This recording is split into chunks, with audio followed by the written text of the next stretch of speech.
Let's welcome the candidates. They didn't want to see that. Sheriff Gregory Tony.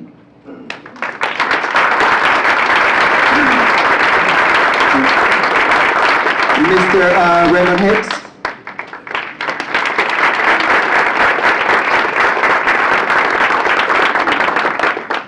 Santiago Vazquez.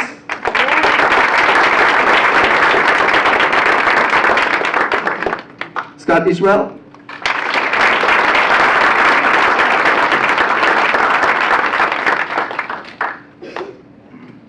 Mr. Al Pollock.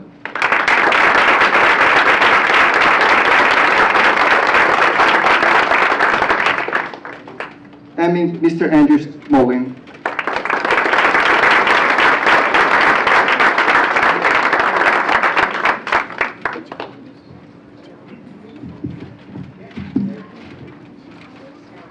Justin, you ready with the timer? Oh, I'm sorry, Willie Jones. Sorry.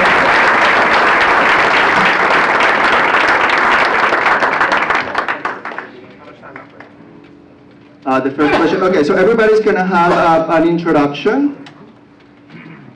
You got 45 seconds. Here's the thing, guys. We really want to know what you stand for. What are you running for? We're not interested in what you're running against. We want to know what you're running for tonight. When people over here leave, we would like for you guys to for people to have a better idea of exactly what you stand for. So let's try to do that tonight. It's not a debate for all of you, and there will be no questions from the public. So you got 45 seconds, and the first question is do a brief introduction and tell us why are you running for this seat. Good afternoon. Good evening. Thanks for inviting me here. Thanks for being here. My name is Willie Jones. I want to be your sheriff. The reason I want to be your sheriff because we need to take this industry, this law enforcement organization to the 21st century. We need to start listening to the people of the community. We need to bring respect, dignity, and honesty back to our people in the community. Equal policing, equal justice with more dignity. Willie Jones, I'm running for sheriff. Thank you much. Hello, my name is Santiago Vazquez. I will tell you why I'm running. I'm running because our past people have failed us, our administrators. As someone that worked for 23 years with the Broward Sheriff's Office, I know the failures that we have. I'm going to change that because we need a sex trafficking unit, a unit that's going to be there to prevent that from happening. We're going to need many senior citizens unit, things that we need for our community that they're not providing. I am going to provide that to you. And the reason why I'm going to provide it to you is because I know the problems that we have and we still have.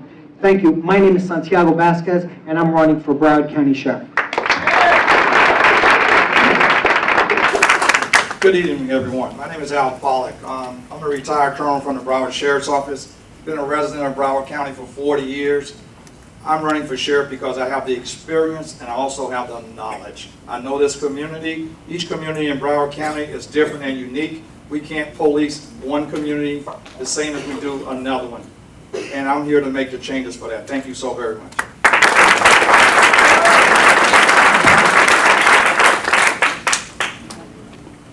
Good evening, everyone. I'm Sheriff Gregory Tony.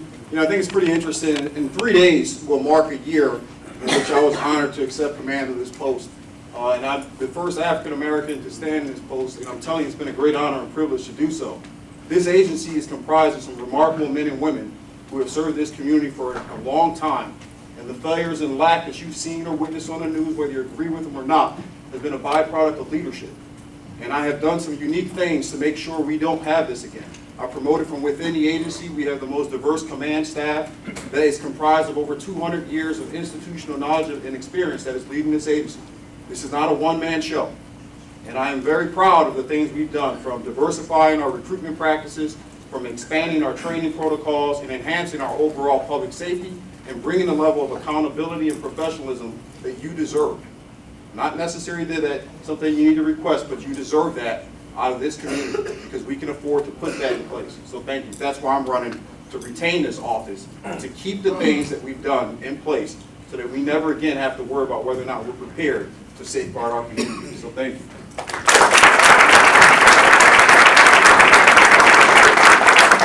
Good evening. My name is Andrew Smallin, and I too am a member of or was a member of the Broward Sheriff's Office for 20 years. Spent 4 years in the city of Lauderhill as their police chief. Reason why I am running for sheriff is because I believe there's not only a lack of leadership in the sheriff's office right now, but I think there's a lack of vision for the sheriff's office. It's a lack of vision not only for the sheriff's office, but in law enforcement in general. There's so many things that are going on in our communities that we're not addressing. Hate crimes, for one thing. I'm sure we'll be talking about that topic. We're not addressing them. There's so many things, human trafficking, we're not addressing. So someone needs to be at the top that understands that these things are not happening and have the vision to put in place things to make it better. Andrew Small.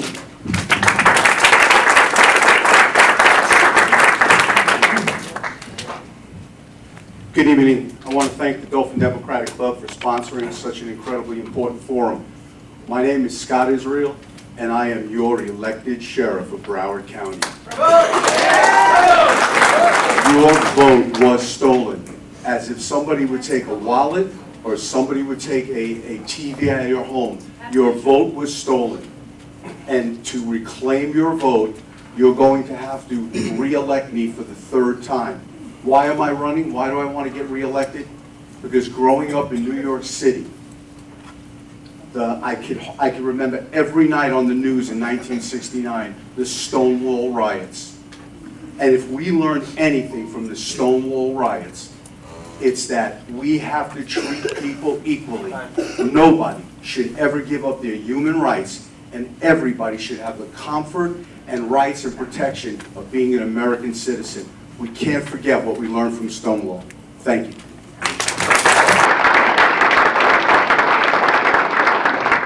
Good evening, everyone. First and foremost, I want to tell everyone here that I love you. I'm running for sheriff of Broward County. I started with the Broward Sheriff's Office back in 1986. I was a highly decorated officer until this book here is titled I'm Still Standing. I spoke out against certain aspects of corruption, and lo and behold, I was arrested. I was detained for almost 2 years, faced with natural life imprisonment. I fought my case in federal court. They came back with a not guilty verdict within 30 minutes.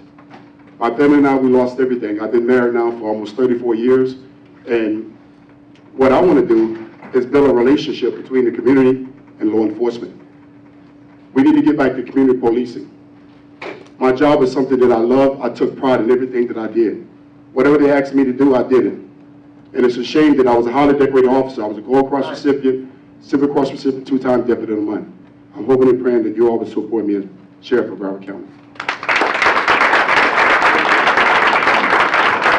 Thank you to all the candidates. One more thing. So this is Justin over here. When there's 10 seconds left, it's going to raise that paper. So it's time for you to wrap up. Just so you know. To the audience, please just save the claps to the end of the forum. It'll save us a few seconds. Okay, so by raise of hands, how many of you have a website, active website? Okay, how many of you are on Facebook? Campaign Facebook? Excellent. How many of you are on Twitter? Great. Instagram. It's 2020, people. These guys get it. Okay, so next question. What would be the first act as sheriff of the BSO to improve the minority and LGBTQ plus community? You got 1 minute. Repeat the question for me, please. Sure, no problem. What would be the first act as sheriff of the BSO to improve in the minority and LGBTQ plus community? First thing, as the incoming sheriff, I realized because of my education, human resource management, if you're going to improve the personnel and the people and the culture, you must start at human resource, who you're bringing in the door. But most importantly, it's not who you're bringing in the door, who you're allowing to bring those people into the door. You must have the highly selective person who understands with human resource management, the most important part of any industry is your human resource people, not your cars, not your machines, not your technology. It's your people. So how are we going to improve that? By changing who's managing our human resource department. They need to be a part of the 21st century best practices by hiring people of the 21st century, because the people of the 21st century have a different outlook on work.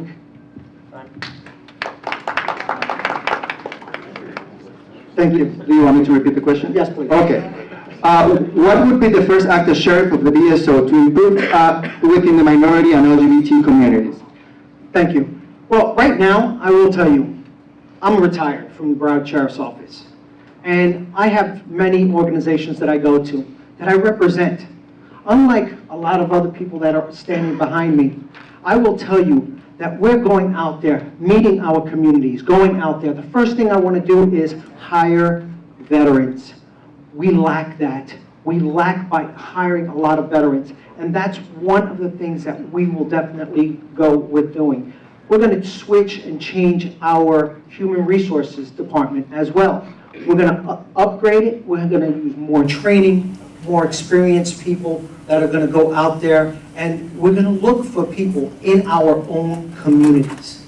In our own communities. It's important that we stand by every race, every religion, and every belief that comes out here. We're not doing that at the Sheriff's Office. Let's turn that around, and I will turn that around as your next Sheriff of Broward County. Thank you. One of the first things I would do is, it all starts at the top. It starts with leadership. It starts with the sheriff. So one of the first things I would do is, I love Broward County. I love all the communities in Broward County. Every community is important, including the LGBTQ community. What I would do is have a recruiter from your community. I will go out and seek. That's something law enforcement has always shied away from, believe it or not. They don't want to come in and recruit LGBTQ residents or people from the community. They have to come down on their own. We don't advertise enough in your community. Those are some of the things I would do. I would have officers that look like you in your community to represent you, so you can feel comfortable in talking to them. You got to get the right people, and that's what I would do, and it starts at the top with the sheriff.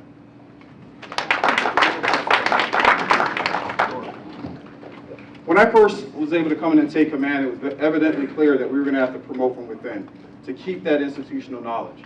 So from a construct, we've already established that. I mentioned that we have one of the most diverse command staffs in the history of this agency. I was also honored to promote the first female undersheriff in the history of this agency. But that was part of the tip of the iceberg in terms of understanding what needs to be done. I took command of this agency with over 220 vacancies, 220. And so we created a new recruitment division focusing on bringing in a diverse population. We created a committee internally from my own employees who are part of this community, who are part of the LGBT community, who have worked in this agency for years but have no voice. And we gave them a voice, and we are listening to them about what the interests are from this community. How do we communicate better? What type of training can we introduce? And these things are in play. They're live, they're active. So from a discussionary standpoint, it's not about what I would do if I came in, it's a matter of what we've already done.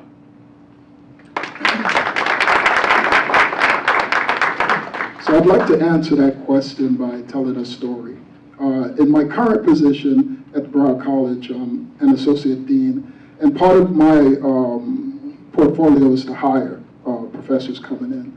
And yesterday, I had the pleasure of interviewing an individual who I didn't know was a member of the Dolphin Democrat Club, but she happens to be here tonight. And I asked a question when I interview people. I say, what would you do to make your students better? What do you bring that the student would be interested to come back to your class and to seek you out? That particular individual, may I get some more time? Thank you. That particular individual said to me that I can relate to the students. I've been there. I grew up in Little Haiti. I'm from the Caribbean. I put myself through college. That person can relate. So what I'm saying is that in recruiting, we have to have people that can relate. As my job as sheriff, that's my responsibility, that I can hire people, and I will hire people who can relate to all communities. Thank you.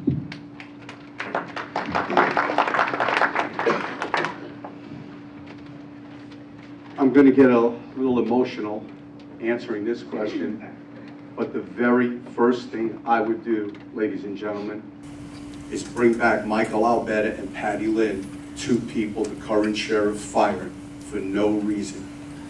People don't want sometimes to see police officers. They don't want to speak to people with a badge and a gun. They want to talk to people who come from communities, who speak with their hearts and their minds.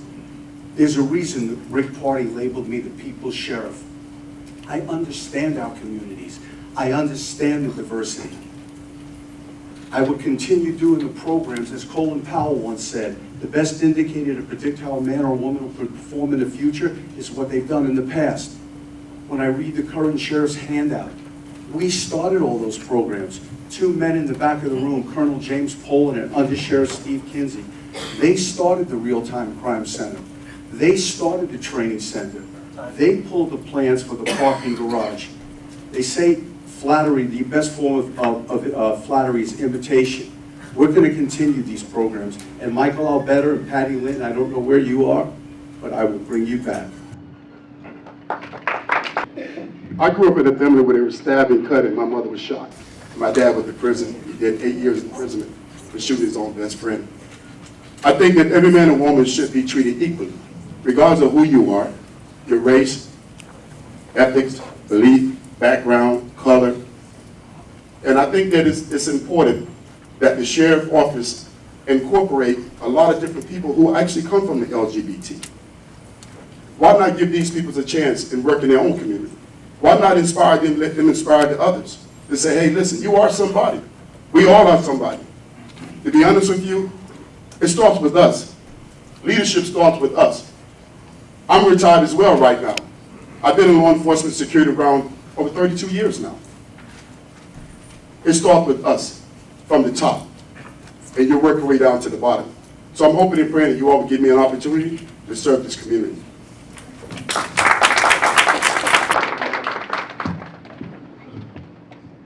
All right. Next question is, how do we prevent another mass shooting in Broward County? Good question. How do we prevent another mass shooting in Broward County? I will tell you, from the two mass shootings that we had from the last past sheriff, we're going to educate our own community. We're going to go out there and we're going to make sure that mental health is a very big part of it.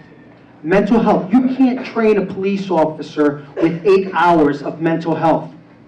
That's what he did.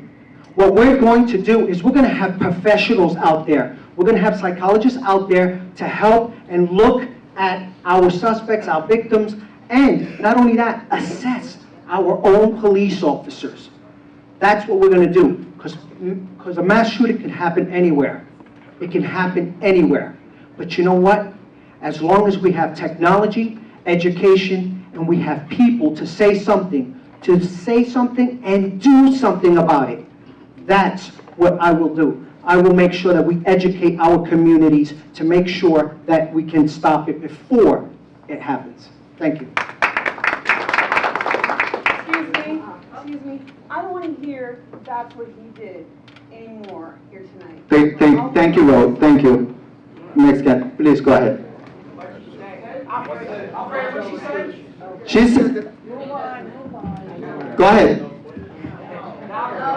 No, go ahead. Go ahead, please. Go ahead. Okay, thank you. First of all, anybody who comes here and tell you that they can stop a mass shooting will be lying to you. It's 2 million people in Broward County. What we can do is we can try by doing our jobs, number one, with training, education, intelligence, taking guns off the streets, and mental health. But to stop it, somebody today can walk into Publix. We can't be everywhere as law enforcement officers. But what we can do is do our training be prepared to respond and be able to prevent. That's what we can do. It all starts again at the top. We've got to be well-trained and well-prepared to protect Broward County, and we will do our best, and we will give you 100% of our best coming from Broward Sheriff's Office if I'm elected sheriff. Thank you. Some of the core things that we've put into place to help reduce and mitigate any form of mass casual or active shooting event from taking place in Broward County, of course, the training aspect.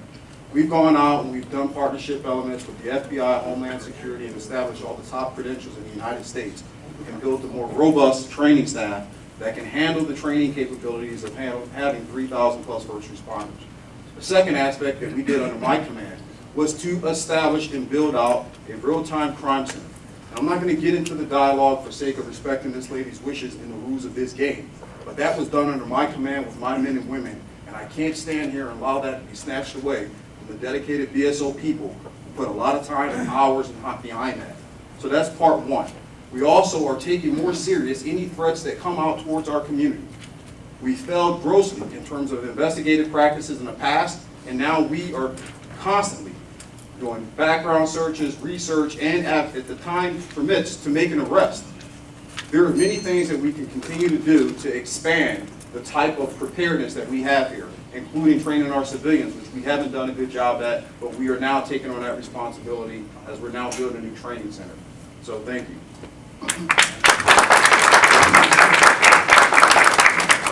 One of the things that I failed to say in the last go-round was that young lady that interviewed for the job did quite well, and she's my #1 pick right now. So just to let her know about that.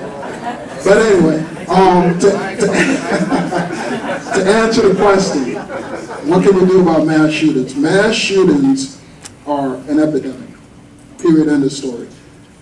2, 3 or more people killed in one instance.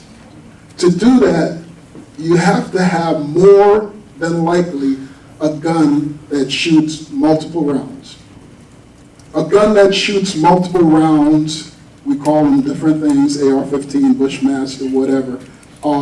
These are assault weapons. Assault weapons should only be in the hands of law enforcement and the military, period, end of story. How do we mitigate mass shootings? Let's start there. Thank you.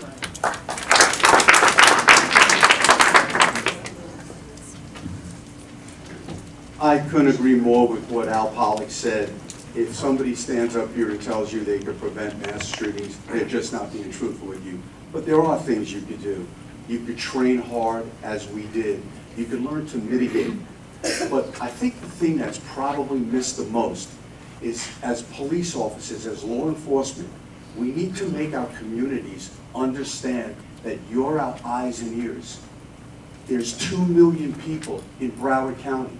That's 4,000 eyes, 4,000 ears. If you see something, say something. Call up. Anything that's unusual. A person's acting differently. Your neighbor is coming on, instead of carrying a Publix bag in, they're carrying a bag and they came from Walmart and they have ammunition. You see something like that, call us up. Let us know. These are critically important things. And I'll close by saying this. In law enforcement, if you partner with us and you make sure that you trust us and we work with our communities and receive information, we're going to be a safer society. And that's where it starts, with the community.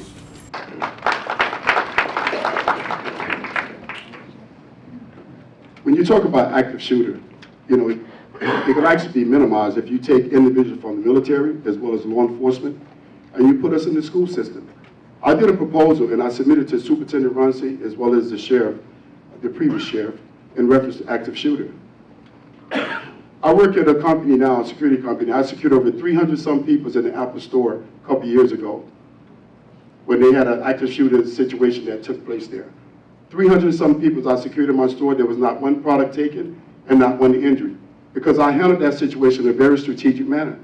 And I think it's important that you don't take security officers and put them into our school system because they cannot assess certain situations. These people only have a D and a G license.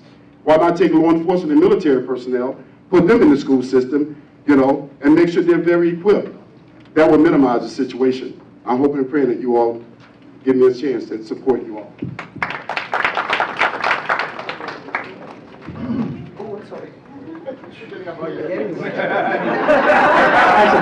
I tell you what, I'll take a pass on that, okay? Okay, very nice. Mass shooting.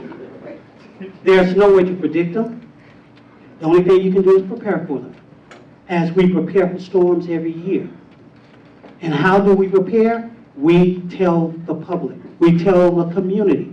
We let them know. We no longer can keep the secrets that we have with mass shooters, what they do, what they don't do. We need to put it out there. It's no longer a secret. We're living in this society today. Everybody needs to know what a mass shooter may and may not do.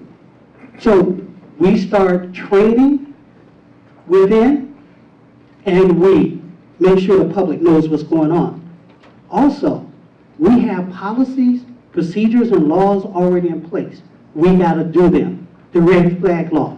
When deputies go to the house and we get too many calls and there's a weapon there, we need to take action then. We don't need to wait till they shoot someone. We need to get them off the street at that time. Things are already in place for us to do it. As law enforcement, we must act on it. Thank you. Okay, our next question is, do you support the state mandated Guardian program, and why? The state mandated Guardian program, I do not support it here in Broward County. The reason why is I think that every public school and every charter school in Broward County should have SROs. They should have sworn police officers there. When you're paying somebody $15 an hour and you want them to rush in and save somebody else's life, it's not going to happen, folks, okay? You got police officers on school campus with rifles. The Guardians don't carry rifles. They just have a handgun. So it's not going to, I mean, it may work in northern Florida, but I'm talking Broward County, Florida, which we're concerned about, with 2 million people, and we have the 6th largest school district in the country. So I believe in putting a police officer in every school. And we can do that if the school board would just work with law enforcement, less pay up front, or we're going to pay later. So we should be in a preventive mode. That's what law enforcement is all about. But we have to get with the school board and make them pay up front.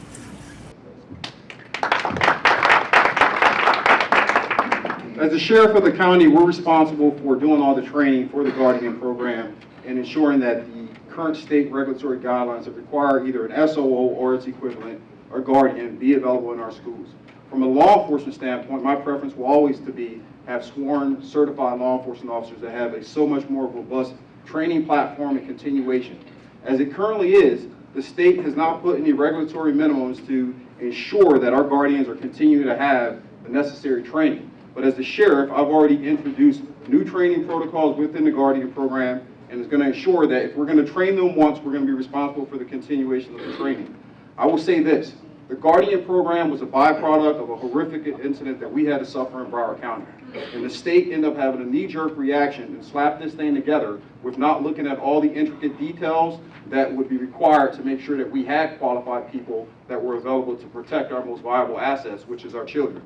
And as a sheriff, I'm going to focus on doing everything that's within my power, not to rely on the state or any legislator in Tallahassee, but to put the best forth Guardians in our schools. So thank you.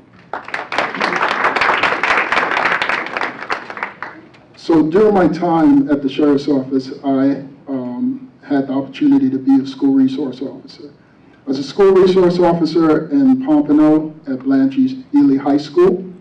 And I can tell you from the perspective of being a school resource officer, you need somebody that's certified in the school.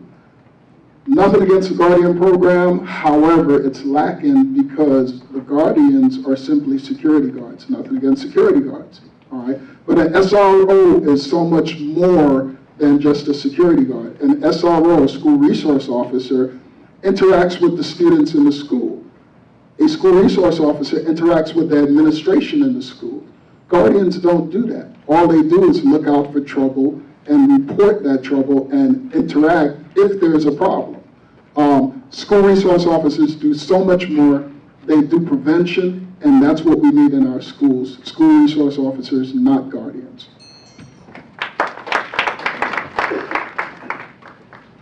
Guardian program is a Band-Aid. It's important. It's our first step forward. It gives us a person with a gun, a good guy with a gun on a campus that could hopefully defeat a bad guy with a gun. Obviously, the vision of all of us is to one day have the financing and the money to have certified school resource officers, highly trained on each school. But sometimes we get too caught up in programs and policies, and Teddy Roosevelt once said that programs and policies are good, but a law is not going to make a wise man, a foolish man wise, or a coward brave. It's still about finding people, whether they're guardians, whether they're police officers, finding people who have courage, and when they're tapped on the shoulder and they're told to go in and they have to put their life on the line, that we have some man or woman identified that will do that and will do everything they can to put it all out there and save our children. Whether they're a guardian or police officer, I could care less, as long as they're going to go in and protect.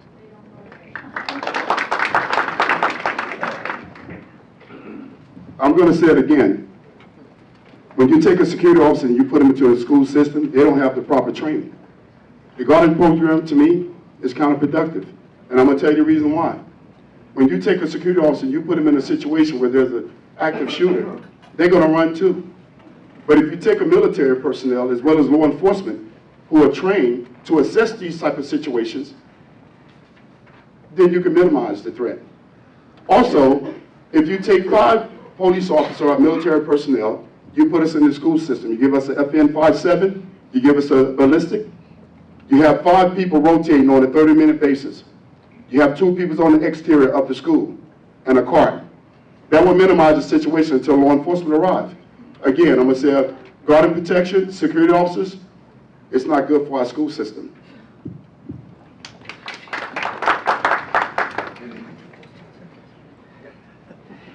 The Guardian program, my answer to that is yes.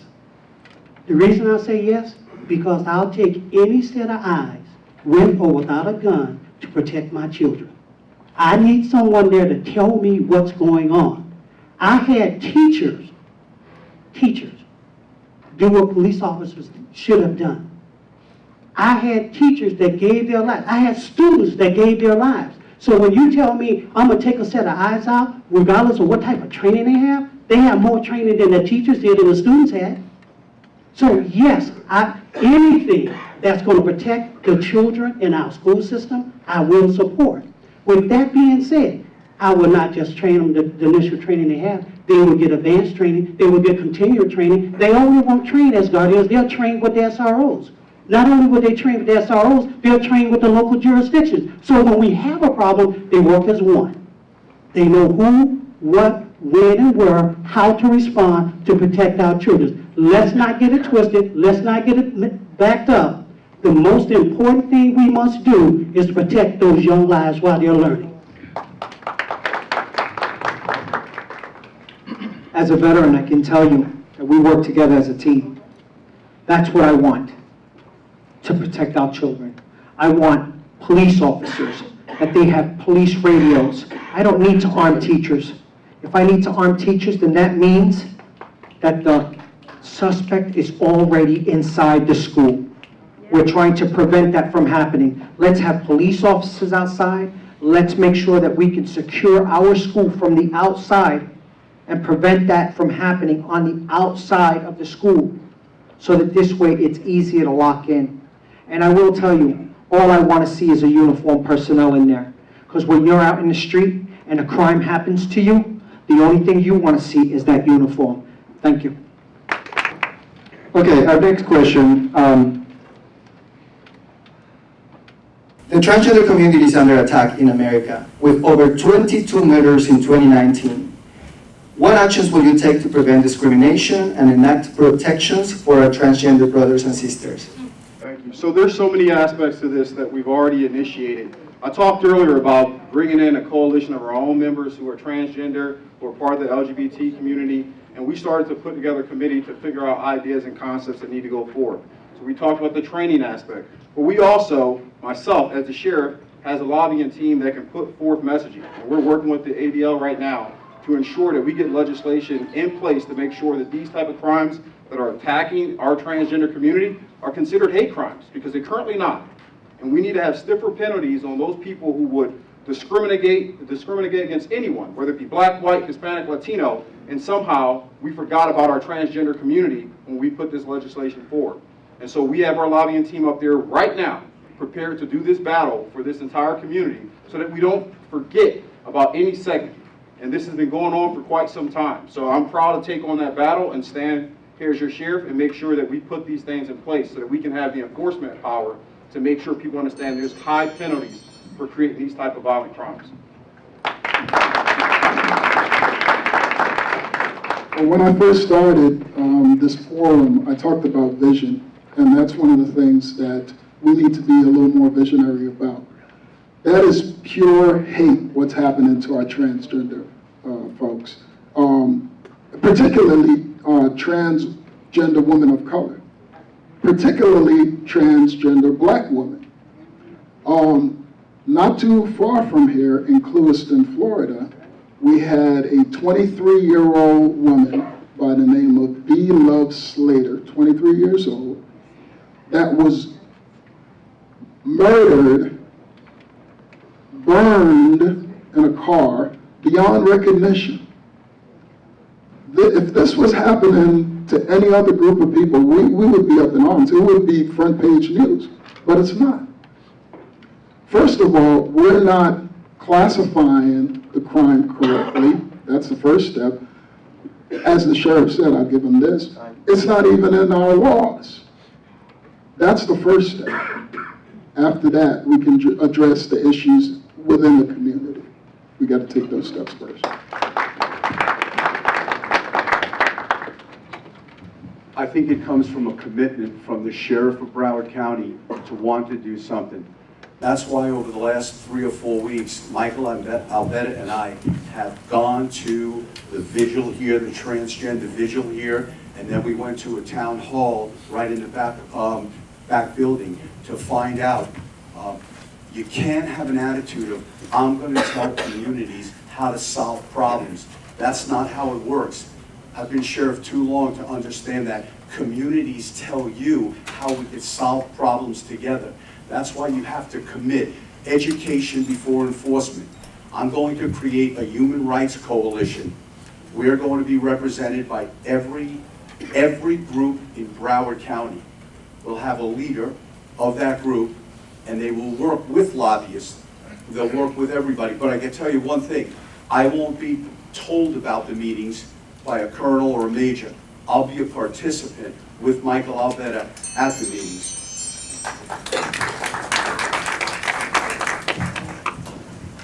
No one should be afraid to go anywhere. If you want to go to church, you should go to church. If you want to live here in LGBT, you have that right. And they have the same right as all of us does. No one should be treated differently.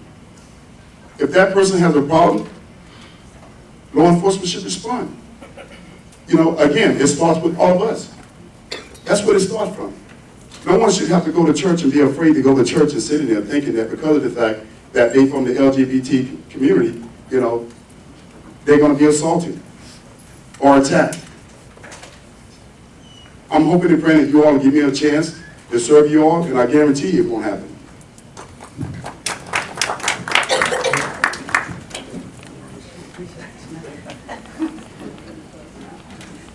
We are asking, what do we need to do? First of all, there's no correlation, no cooperation between the federal government, state government, and local government.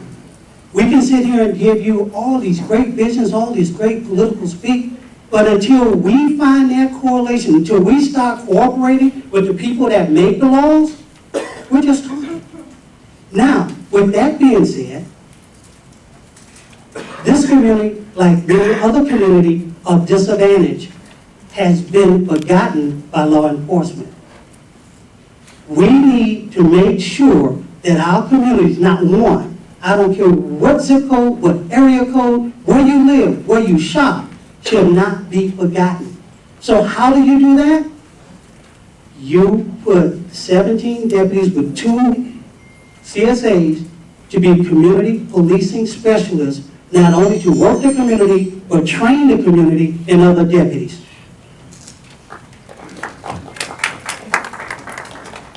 We can walk around saying that we can prevent it, but what we can do is alert everyone and tell everyone and talk to everyone and educate everyone and train people out there, civilians, employees, our own children, to say something. And you know what? In order to prevent it from happening, we can go out there and use technology. That's what we do. Everybody has Facebook. Everybody has information on there. That's what we need to do. We need to make sure that we inform it and put it out there as a public service announcement and gather the information. Because when we do that, it means something. It's going to mean something because it's going to stop it from happening little by little, and we can stop it. What I would do as your sheriff, while we're waiting on the laws to take effect, we can do something here also. We can put people in jail. People need to go to jail for hate crimes. They need to be investigated and they need to be arrested, and we need to take it seriously. That's number one. We can't wait on federal, state, whatever we want to call it. We need to do our jobs. Okay? We have hate crimes on the books in the state of Florida. Broward Sheriff's Office, as of tonight, do not have a hate crime unit. Okay? I will bring back a hate crime unit. I will work closely with the Woodland Manors Police Department, one of the best in this county. Okay? They are good. I would, as a sheriff, bring my men over here, work with the chief, and help him and assist him any kind of way I can, and also the people of Broward County. We, as law enforcement, need to take it seriously. I told you earlier, we don't take it seriously enough. We talk about it. We come around for votes. But after the votes, we don't do nothing. Everybody come here. Okay? A wolf in sheep's skin. Oh, we're going to do this and we're going to do that. That's what you're hearing. And that's all you're going to get is lip service. Let's do the job. Please, folks.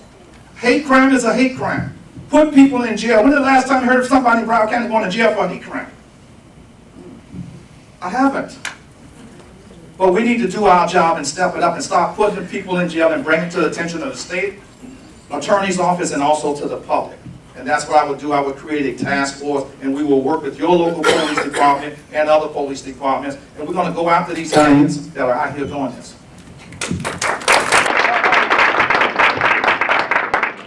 Alrighty.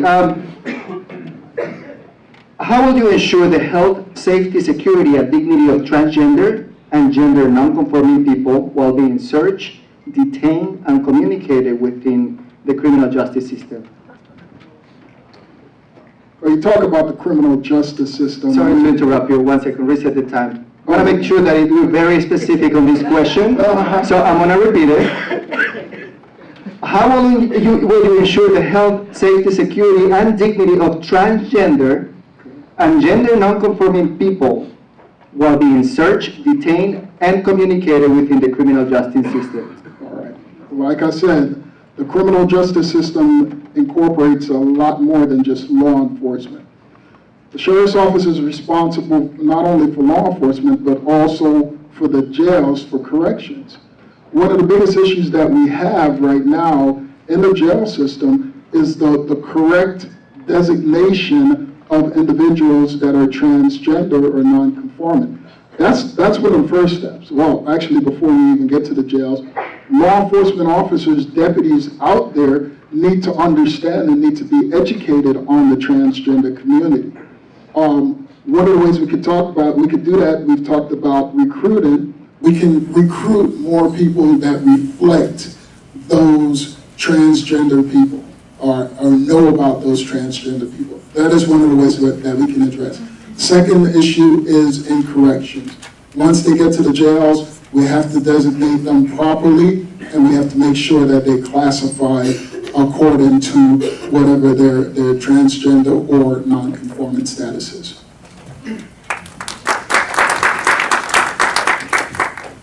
I will mandate, as I have before, that the colonel of the Department of Detention is doing his or her job.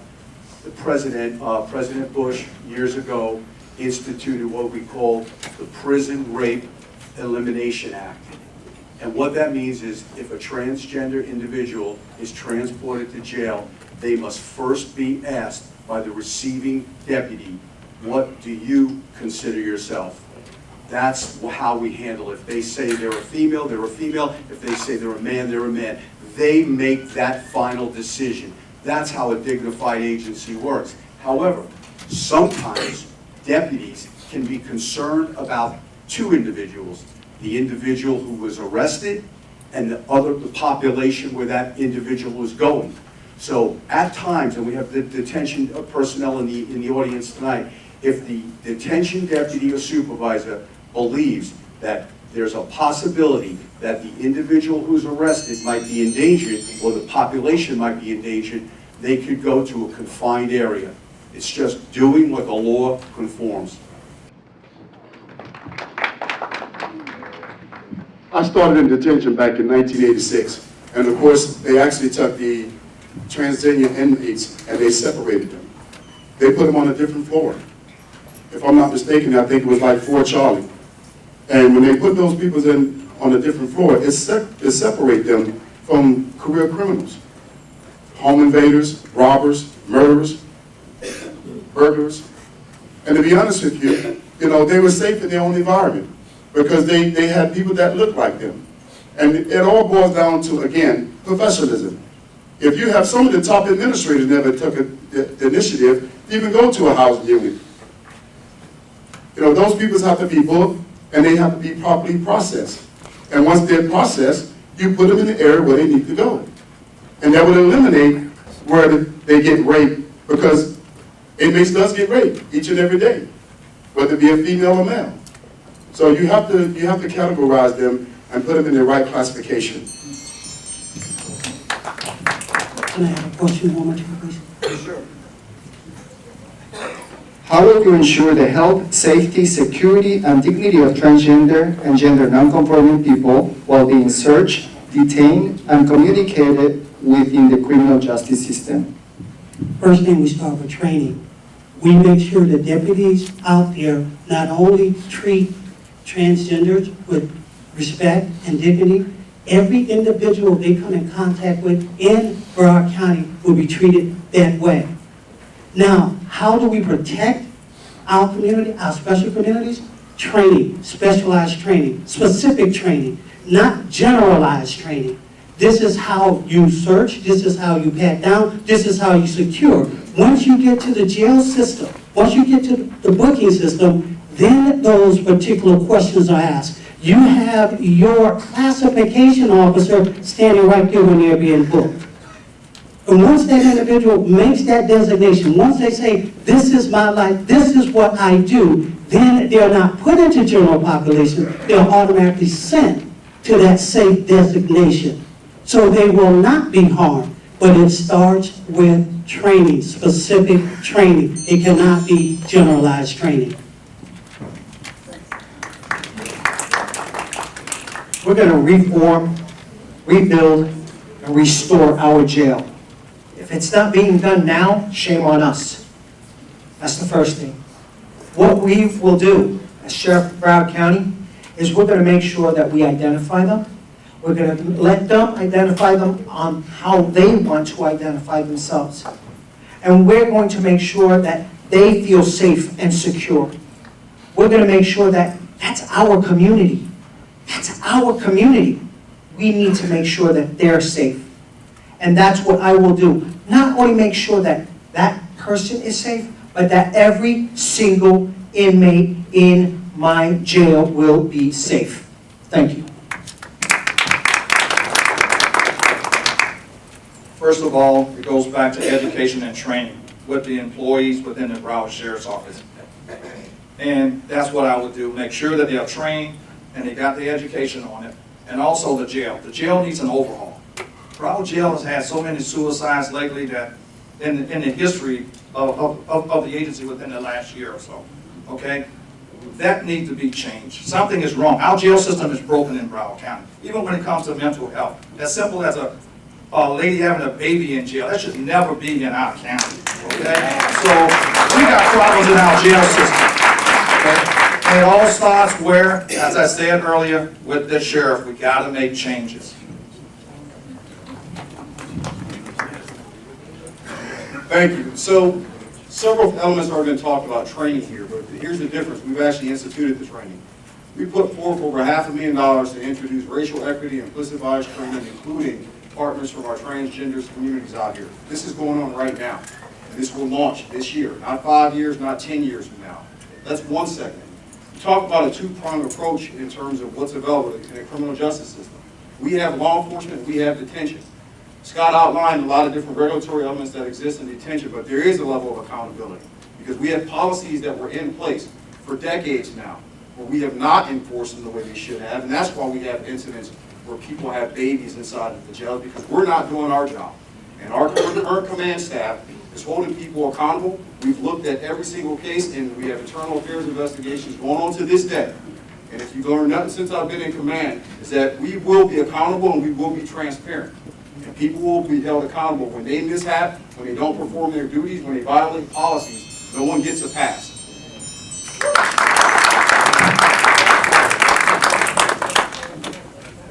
Okay, our next question is, what disciplinary actions will you implement for officers who improperly initiate a forceful arrest or detention of members of the minority communities or any community? What I've done all along, racial profiling, excessive force, any illegal activity by a deputy gets investigated by internal affairs. If the investigation you believe is criminal in nature, you cease the investigation, you turn it over to the state attorney's office, you wait for the state attorney's office to make a decision on whether there's going to be criminal prosecution. If there's criminal prosecution, you wait. If not, it comes back to you and you do an internal affairs investigation. I have held, and you know this, since the 6.5 years I was sheriff, I have held deputies, myself, command staff, civilians, and firefighters to the high standard. We had, I know we talk about Parkland sometimes. There was a deputy in Parkland who didn't go in. The second I saw the video, he was immediately suspended without pay. We take a hardline approach. We're fair, we're firm, but we have to make sure that police officers are accountable and there's no passes.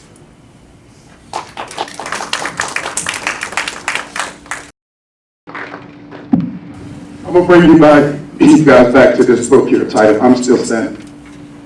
I spoke out against corruption within the Broward Sheriff Office with a lot of my colleagues who was planting drugs and beating young black offenders to the ground and taking money. As a result of it, I was arrested, I was detained for almost 2 years, faced with natural life imprisonment. I served 2 years of incarceration, faced with natural life. They charged me with trafficking 350 kilograms of cocaine that was equivalent to $750 million. And all these individuals who were sitting behind me, except for the sheriff, knows about my situation. They said to me, well, I did a thorough investigation, and every man and woman that was associated with your case should be arrested. But no one ever made contact with FDLE. The Internal Affairs Division, I went to every last one of them and I spoke to them about my situation. It was a deaf ear. They literally told me, Ray, we don't want to hear your story. So again, it starts with us. I'm standing here today, and I'm letting all of you all know, I've been arrested 3 times, served 2 years of incarceration, but by the grace of God, I'm still standing. Disciplinary action, accountability, state attorney, all that's good, but it's after the fact. If you want to stop or prevent deputies or law enforcement persons from committing bad acts, you got to start at the front door. It starts with the training. It starts with the accountability of those supervisors that's watching over them. It starts with the training that they go with their FTOs. Yes, as you're a sheriff, there will be accountability, but not only for that deputy that messed up, but for his supervisor, his supervisor's supervisor, his supervisor's supervisor. It's going to go all the way up and it's going to land on my door. If it lands on my desk and I got to take a hit for it, everybody in line is going to take a hit for it. There will not be anybody else no longer falling asleep at their post. We pay our personnel good money to protect our communities. Now they're going to be held accountable to do it. as I am your sheriff. Transparency, training, this is everything that you hear, okay? But we're gonna go out there and we're gonna make a difference. How are we gonna do that? We're gonna make sure that internal affairs gets a rehaul. That we make sure that the community gets involved in what's happening. There's a process when a police officer goes through, and there's a Bill of Rights. A police officer has that right, just like you as a civilian. But we have to make sure that our police officers' Bill of Rights is not violated at the same time. It starts by training our police officers, going out there. Police work has not changed in decades. In decades. And the problem is what? Our sheriffs. Our sheriffs. If we continue having a sheriff that is doing nothing but following politics, you're going to get the same thing over and over again. You need a police officer, and that is me, a police officer, your next sheriff. Thank you.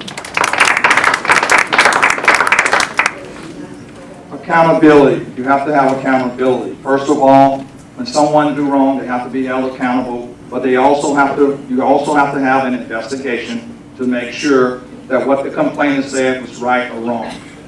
I'll take it another step further. Once you go through an investigation process, a lot of our cases usually get referred to the state attorney's office. 90% of them goes to the state attorney's office, and they make the decision. It's not up to the sheriff sometimes, it's up to the state attorney's office, whether or not they're going to prosecute, but then it comes back to the sheriff for any discipline in regards to policies and procedures. But I'll take another step further. I believe in a citizen review board also, but you don't have anybody from this community that sits on that board. Since I've been there, so I've never seen, see, we got to represent the community. Again, we got to get across the board. We got to stop putting our friends on the board and people with money on the board and other people and pastors on the board. I'm not against it, but we got to get the people from the community to really serve us if we are true about what we say. Okay? You can change the board every year. Time.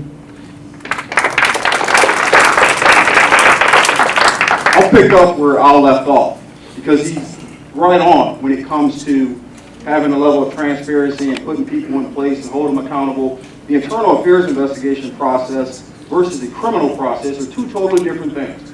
As the chief law enforcement officer of this county, I am responsible for the administrative control and policies that our deputies are responsible for complying with. I could care less about what the state attorney is going to do in a criminal charge. He better do his job if my men violate. But you have to hold these men and women accountable when they violate policy. Yes, we have a professional standards committee that's been in place for almost 20 plus 30 years now. But that committee in itself, as Al spoke of, have turned into another political tool in this organization. And that's why I hit the reset button on it. I've hired a new director of professional standards committee who's a reputable judge out of this community. We are bringing in more civilians from this community and every other community. We're bringing in independent attorneys who can look at these cases much more objectively and not be bullied during these meetings, because the union representatives are people who are part of the political game. There will be no past in this agency so long as I'm your sheriff. I've proven that I will make the tough decision. I'm not here to make popular decisions. I'm going to do what's right for everybody in this community and live up to the expectations and standards of decency. You don't need policies for everything. Pure decency. You don't have to coach that. If I have to train somebody on how to be a human being, then they don't belong in this agency.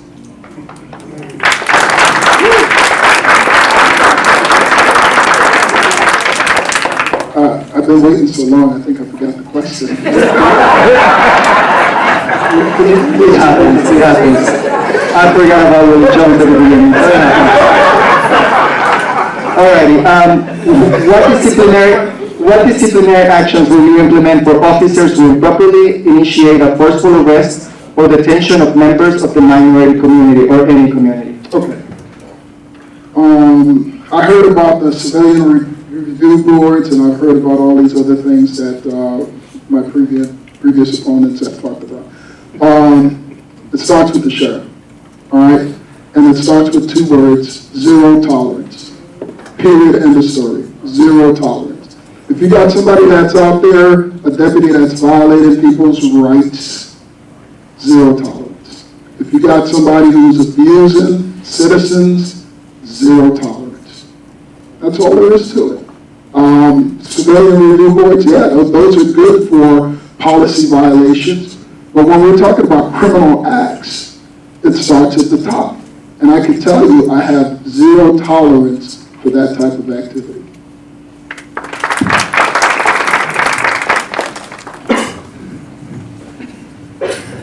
All right, last year, in May of 2019, Tammy Jackson was forced to give birth alone in her isolation cell. How will you ensure that the health, safety, security, and dignity of women while being searched, detained, and communicated with within the criminal justice system? Please explain. First and foremost, in detention, if a female or male cadet come to you and say, listen, I have a problem, I need to go to the infirmary. That person immediately contact medical will respond, or you call a 1067, which is medical alert. That should have never happened in the jail system. Somebody wasn't doing their job, plain and simple. You know, if a female is locked up and she's pregnant and she says that she has an issue, immediately that person is taken down to the infirmary to be seen by medical staff.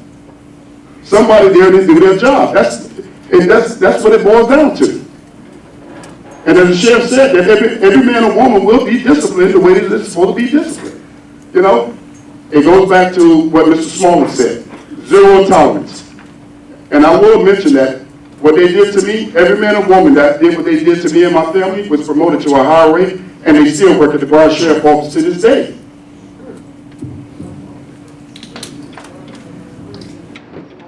I'm not going to answer that question.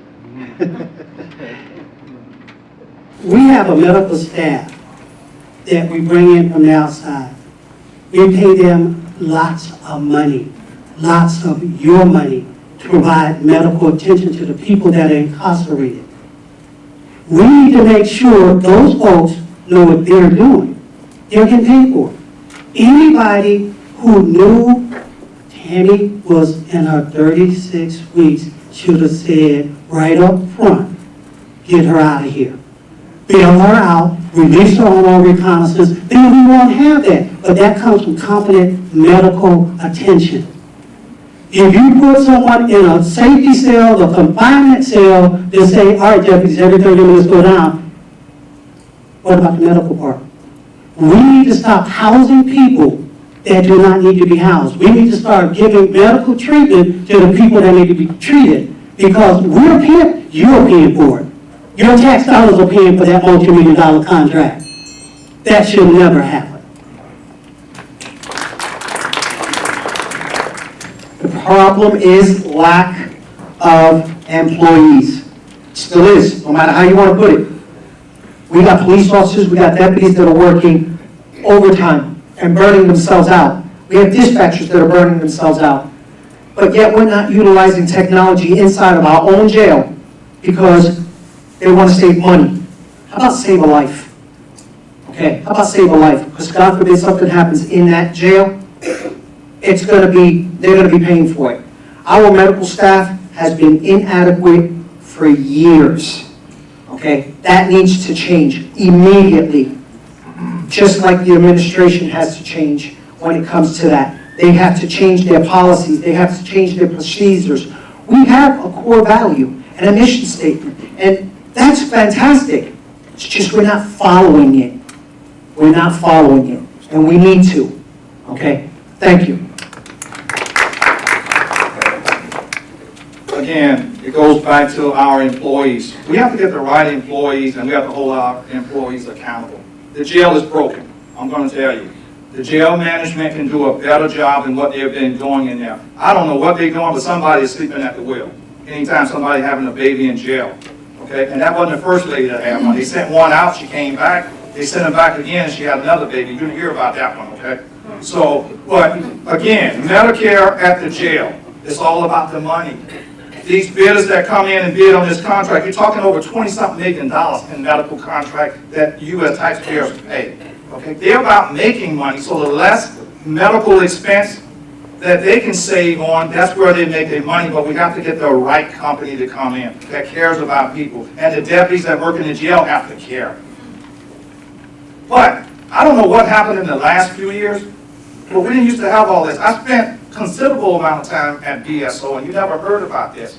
And all of a sudden, BSO just blew up for some unknown godly reason. Again, you gotta care about people. We don't need policies and laws when it concerning just being caring and taking care of one another.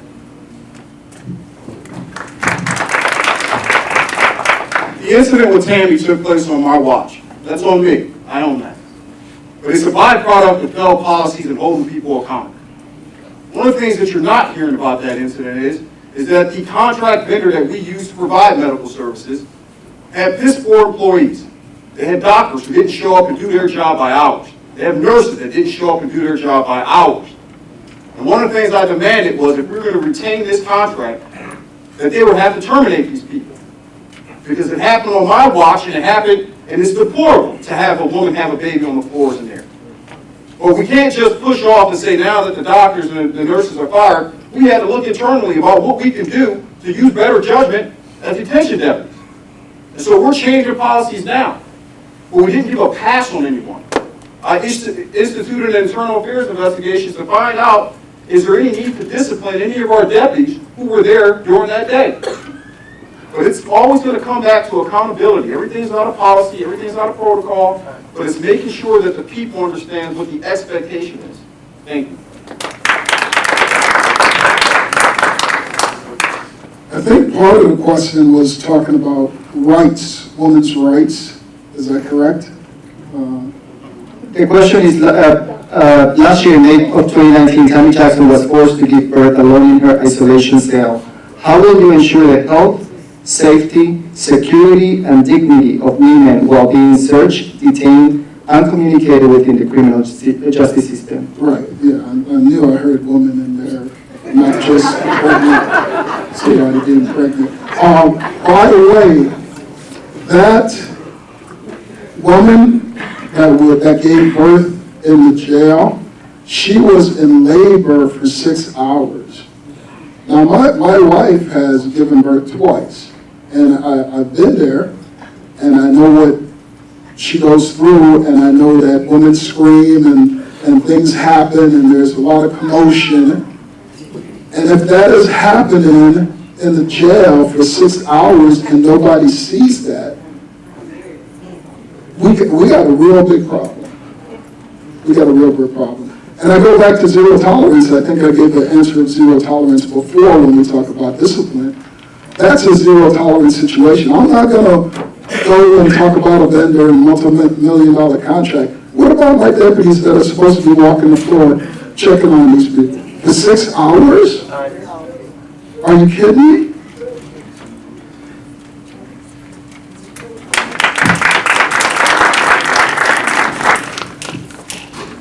We've talked about training tonight. We've talked about policies and procedures. We've said that as the sheriff, we're the highest ranking police officer, and we're not. The sheriff is much more than that. I think I did one thing that I'm so proud of, is we took a humanitarian approach to how we're going to deal with people.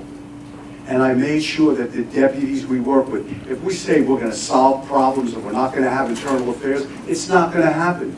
Our deputies, our firefighters, our civilians, they come from the human race. Humans are fallible.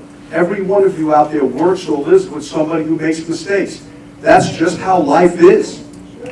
What we have to do as humanitarians is what I've done, what the staff that we had done, and that is make sure that staff, everybody who works at the Broward Sheriff's Office understands that people who are addicted to narcotics, who are alcoholics, who are pregnant in the jail, every single person suffering from mental health, that we understand they're not problem people.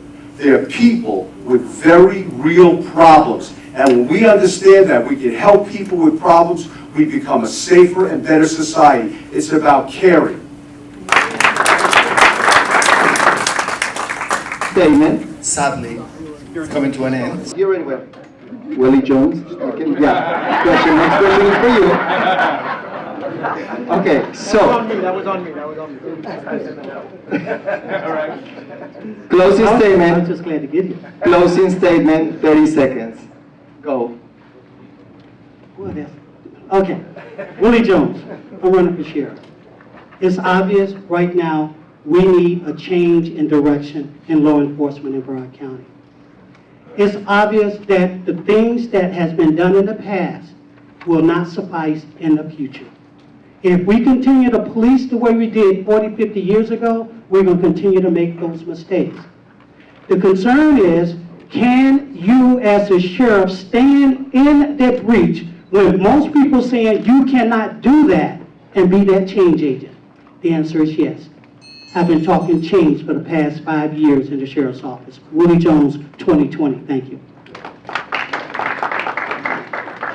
Thank you very much. I just want to say it's very important that you go out there and look at every single candidate. It's true. And I want you to take a look at every single candidate.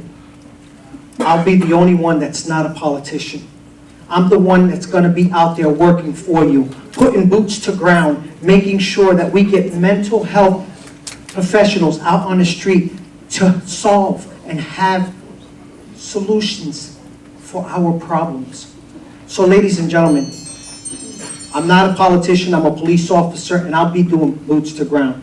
Thank you very much. My name is Santiago Vazquez, and you can go to bso2020.com. Thank you. Experience and knowledge, Al Pollock. I spent more than 35 years with the Broward Sheriff's Office. I have the experience, I have the knowledge, and I know this community. That's something that you cannot take away, is experience and knowledge and know-how. Thank you all. God bless. Out of a very horrific set of circumstances, an opportunity was afforded to this agency in this community, and that's change. And we've already taken some tremendous steps to make sure we institute the necessary safety and community relationship building that you deserve. I'm looking to retain this office so we can continue what we've already started. We can't afford to go back, we can't afford to roll the dice. I ask that you continue to examine what we are doing and what we're going to do over the next few months, and then get to that ballot and vote for Sheriff Tony so that we can keep this thing going. It's too important, so thank you.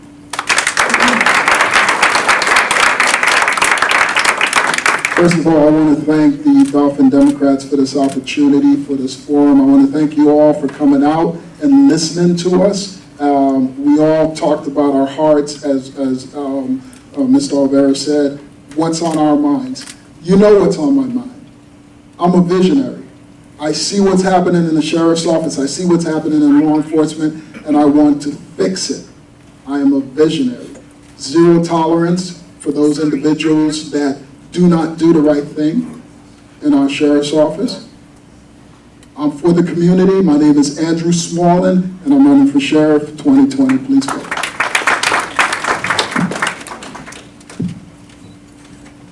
Good evening. I'll conclude the way I started. My name is Scott Israel, and you can't forget this. I am your elected sheriff of Broward County. What Governor DeSantis did to Democrats is wrong, it's immoral, and we have to change it. Their sheriff's office isn't broke. When I was in office, violent crime was down. We believed in words like inclusion, thank you. We believed in words like inclusion, not exclusion. We had uniting Broward events that brought cultures together. I've been a good dad to my children. Two of our triplets are here today. I've been a good husband to Susan, and she's an incredible wife. And the men and women I work with, we've been a good sheriff for this county. It's not broke. We got elected 4 years ago with the highest amount of votes in the history of Broward County from all communities. We got more votes in Broward County than Hillary Clinton. I don't begrudge the sheriff for taking over. He got an opportunity, and I'm glad that he's doing some of the things that we've done. But at the end of the day, I'm your elected sheriff. We need to reclaim the vote, and we need to tell Tallahassee, we're in charge of Broward County, not you.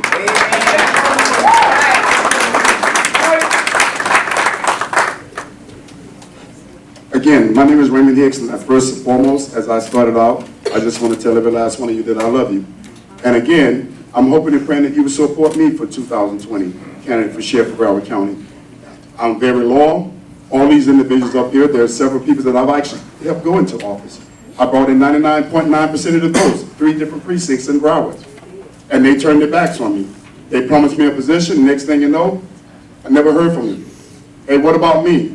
Oh, I'm sorry, I cannot help you. Well, one thing is for sure, I'm standing, and I want to stand for all of you.